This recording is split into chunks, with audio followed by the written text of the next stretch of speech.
Herman Deru, calon gubernur Sumatera Selatan, melakukan kunjungan ke Ogan Kombring Ulu Selatan untuk mengukuhkan tim kampanyenya. Dalam kesempatan itu, Deru optimis dapat meraih 70% suara dari Bumi Serasan se-Andanan. Deru mengajak pendukungnya untuk menyebarkan isu positif terkait visi, misi, dan program yang telah digagas. Saat berkampanye di Okus, Deru berkomitmen untuk meningkatkan pemberdayaan potensi wisata daerah, terutama Danau Ranau. Ia berencana mengadakan berbagai event untuk menarik lebih banyak wisatawan. Selain itu, sebagai salah satu wilayah penghasil kopi, Deru menyatakan niatnya untuk memperkenalkan kopi asal Okus ke pasar internasional. Ini potensi besar untuk kita dapat memenangkan kompetisi ini.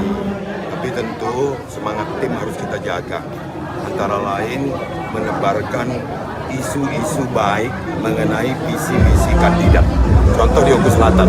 Okus Selatan ini adalah daerah yang potensi wisatanya luar biasa. Kita sudah buktikan Danau Ranau yang tadinya kurang perhatian sekarang menjadi terkenal di dunia dengan Sriwijaya Ranau Blend Pondonya. Nah ini kita ingin satu lagi potensi kopi yang begitu banyak dihasilkan di sini. Kita ingin menjadikan kopi Okus Selatan ini kopi yang mendunia. Ini yang harus spiritnya kita jaga. Deru juga menekankan pentingnya menjaga etika politik selama masa kampanye.